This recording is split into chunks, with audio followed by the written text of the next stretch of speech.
Hello friends, आप लोगों का स्वागत है हमारे यूट्यूब चैनल कविंदर भैया पर। तो आज हम देखेंगे कक्षा 7 का दीक्षा हिंदी यूपी बोर्ड का पाठ 17।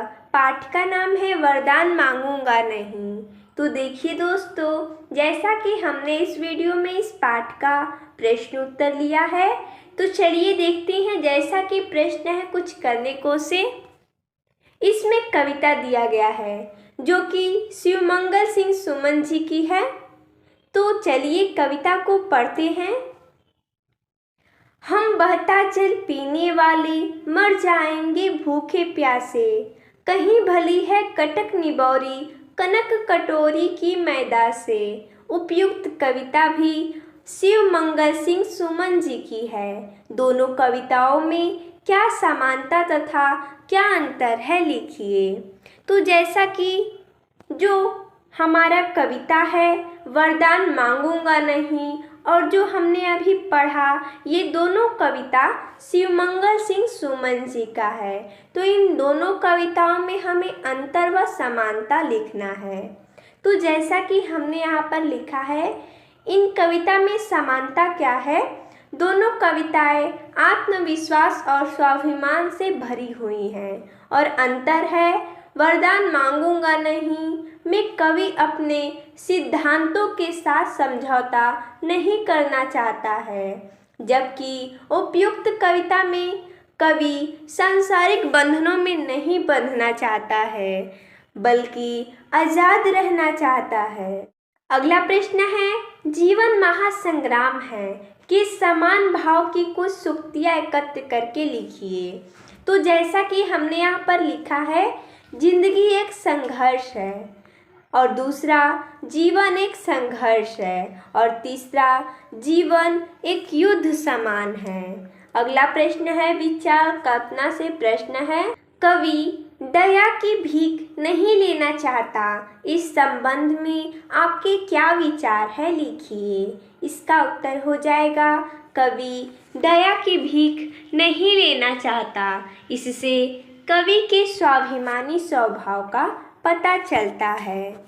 अगला प्रश्न है दूसरा, यह भी सही वह भी सही का प्रयोग किन परिस्थितियों के लिए किया गया है? इसका उत्तर हो जाएगा, जीवन संग्राम में संघर्षरत रहना ही मनुष्य का कर्तव्य है।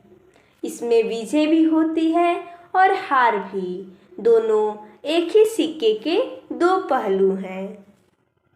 अगला प्रश्न है तीसरा, कविता के मूल भाव को ध्यान में रखते हुए बताइए कि इसका शीर्षक वरदान मांगूंगा नहीं क्यों रखा गया होगा, तथा इस कविता के क्या क्या शीर्षक हो सकते हैं। इसका उत्तर हो जाएगा, कविता के मूल भाव से कवि के स्वाभिमानी और आत्मविश्वासी होने का पता चलता है, और ऐसे पुरुष हर कार्य अपनी ताकत पर करते हैं।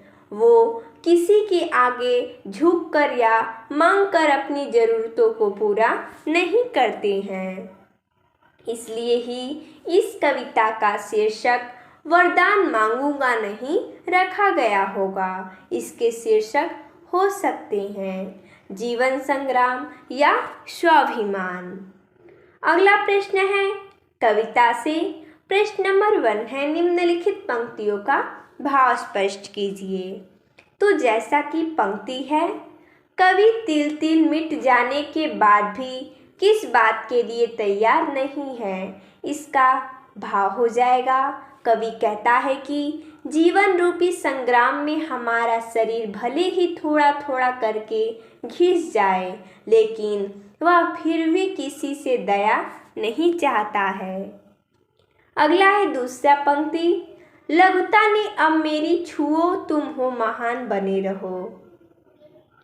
इसका आशय है, संघर्ष पथ पर चलते हुए कवि का संकल्प यह है, उन्हें इस पथ पर चलते हुए जो भी मिलेगा, चाहे वह दुख हो या सुख, हार हो या जीत, जीवन हो या मृत्यु, वे सब कुछ स्वीकार कर लेंगे, लेकिन ईश्वर से वरदान नहीं मांगेंगे। अगला है, कुछ भी करो कर्तव्य पथ से किंतु भागूंगा नहीं।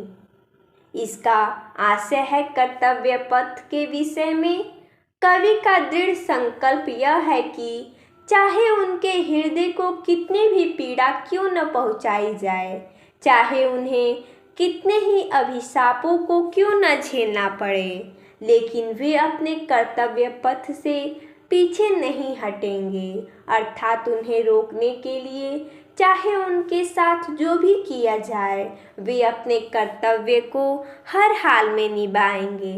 अगला प्रश्न है दूसरा, निम्नलिखित पंक्तियों को उनके सही अर्थ से मिलाइए। तो जैसा कि हमने यहाँ पर पंक्तियों को उनके सही अर्थ से सामने लिखा है, यानी कि यहाँ पर पंक्ति दिया गया है और सामने इनका सही अर्थ दिया गया है। पंक्ति है, क्या हार में क्या जीत में की चिंत नहीं भयभीत में। इसका हो जाएगा, हार हो या जीत मैं जरा भी भयभीत नहीं। अगला है, मैं विश्व की संपत्ति चाहूँगा नहीं, यानी मैं संसार की संपदा की कामना नहीं करूँगा। अगला यह हार एक विराम है, जीवन महासंग्राम है। इसका यहाँ पर हमने अर्थ लिखा है, जीवन स्वयं ही महासंघर्ष है। इसमें हार को क्षणिक विश्राम के रूप में लेना चाहिए। अगला प्रश्न है तीसरा, कविता में जीवन को महासंग्राम क्यों कहा गया है। इसका उत्तर हो जाएगा, कविता में जीवन को महासंग्राम कहा गया है क्योंकि इसमें कठिनाइयों पर संघर्षरत रहकर उन पर विजय प्राप्त करने का भाव होता है। अगला प्रश्न है, भाषा की बात से प्रश्न नंबर 1 है, इस कविता में एक पंक्ति है, क्या हार में क्या जीत में। इसमें एक पंक्ति ही पंक्ति में हार और जीत दो परस्पर विलोम शब्द आए हैं, यानी हार का विलोम जीत। एक ही पंक्ति में दो विलोम आए हैं। आप भी कुछ ऐसी पंक्तियां बनाइए जिनमें दो परस्पर विलोम शब्द एक साथ आए हों, जैसे क्या सुख में क्या दुख में, यानी सुख का विलोम दुख एक ही पंक्ति में परस्पर आया है।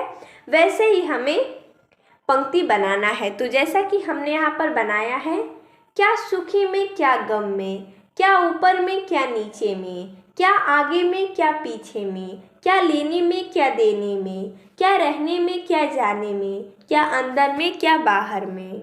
अगला प्रश्न है दूसरा, पाठ में आए तुकांत शब्द छांटकर उनका अपने वाक्यों में प्रयोग कीजिए। तो जैसा कि हमने यहाँ पर कुछ शब्द लिखा है जिनका हमने वाक्यों में प्रयोग भी किया है, जैसे विराम महासंग्राम, जीत भयभीत, ताप अभिशाप।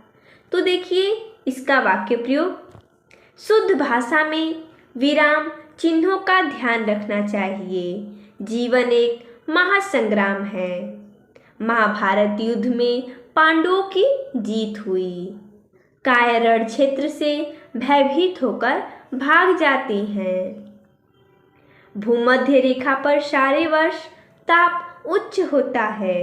अशिक्षित रहना एक अभिशाप है।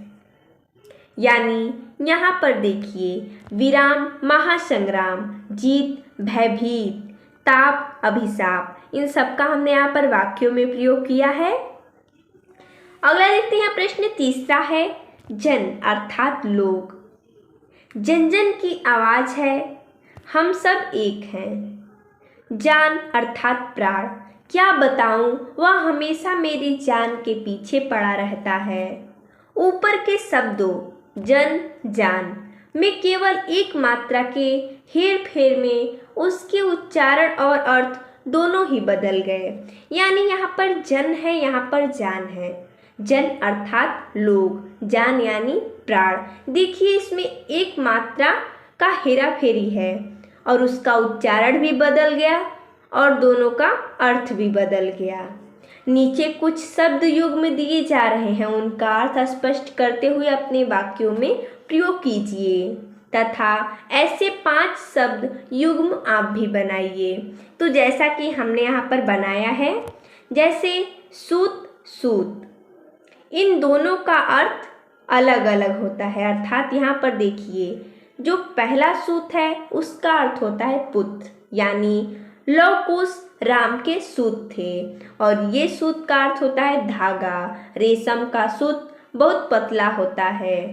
तन तान, यानी तन का अर्थ होता है शरीर। तन स्वच्छ रखना चाहिए, यहाँ पर हमने वाक्यों का प्रयोग भी किया है। और तान अर्थात गाने की लय। तानसेन का तान बहुत अच्छा था। अगला है मन मान। मन का अर्थ होता है इच्छा, विचार, भाव। प्रत्येक व्यक्ति को अपने मन पर नियंत्रण रखना चाहिए। और मान का अर्थ होता है सम्मान। हमें अपने से बड़ों का मान करना चाहिए। अगला है कुल अर्थात वंश, खानदान। और एक होता है कुल यानी किनारा।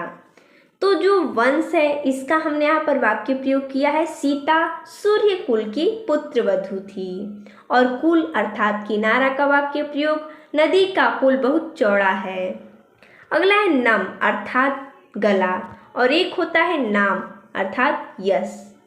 तो नम यानी गला का हो जाएगा वाक्य प्रयोग, बारिश से धरती नम हो जाती है। नाम अर्थात यश, इसका हो जाएगा वाक्य प्रयोग, रामायण में राम नाम का गुणगान है। अगला है नीर और एक होता है नीर। नीर का अर्थ होता है पानी। इसका वाक्य प्रयोग हो जाएगा, मुझे नीर बहुत पसंद है। और नीर का अर्थ होता है घोंसला। इसका वाक्य प्रयोग हो जाएगा, चिड़िया अपना नीर बहुत मेहनत से बनाती है। अगला है क्रम कर्म। क्रम का अर्थ होता है सिलसिलेवार। इसका वाक्य प्रयोग हो जाएगा, पुस्तकों को क्रम से रख दो। और एक होता है कर्म अर्थात कार्य। अच्छे कार्य का फल भी अच्छा होता है। अगला है सही विकल्प बताना है। प्रश्न है, तिल तिल मरूंगा पर दया की भीख नहीं लूंगा, क्योंकि विकल्प है जीवन एक विराम है, जीवन महासंग्राम है, जीवन बहुत अल्प है, जीवन में बहुत आराम है। इसका सही हो जाएगा विकल्प ख अर्थात जीवन महासंग्राम है। अगला प्रश्न है पांचवा, स्मृति सुखद प्रहरों के लिए क्या नहीं चाहेगा। विकल्प है विश्व की संपत्ति, खंडहर, दीर्घायु, कर्तव्य। इसका सही हो जाएगा विकल्प क यानी विश्व की संपत्ति। अगला है प्रश्न छठवां, किन किन परिस्थितियों में कवि अपने कर्तव्य पथ से हटना नहीं चाहता। विकल्प है हृदय को ताप एवं अभिशाप प्राप्त होने पर, भयभीत होने पर, धमकाने पर या प्रताड़ित करने पर। इसका सही हो जाएगा विकल्प क अर्थात हृदय को ताप एवं अभिशाप प्राप्त होने पर। तो देखिए दोस्तों, जैसा कि इसमें इतना ही प्रश्न उत्तर दिया था, तो मिलते हैं तब तक के लिए धन्यवाद दोस्तों।